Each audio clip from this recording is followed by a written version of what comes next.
माझ्या गार्डनमधील आळूचे झाड पहा. आळूच्या भाजीसाठी बकेटमध्ये कोंब लावलेला आहे आणि अशा मस्तपैकी त्याला सुंदर अशी मोठी मोठी 4 पानं आलेली आहेत. म्हणजे एका वेळेची भाजी आरामशीर आपण यातून मिळवू शकतो.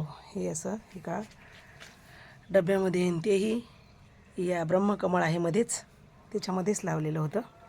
छान आलेलं आहे पहा. असा तुम्ही पण एखादा कंद लावू शकता आणि 8-10 दिवसांनी भाजी मिळवू शकता. कसा वाटला व्हिडिओ? लाईक करा, चॅनलला सबस्क्राईब करा आणि तुम्ही पण असा घरच्या घरी ऑर्गॅनिक भाजीपाला घ्या.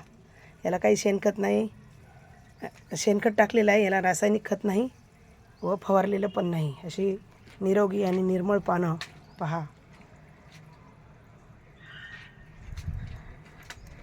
थोड्याशा जागेमध्ये कुंडीमध्ये तुम्ही पण अशा प्रकारचा हा भाजीपाला घेऊ शकता. पूर्ण व्हिडिओ पाहिल्याबद्दल धन्यवाद.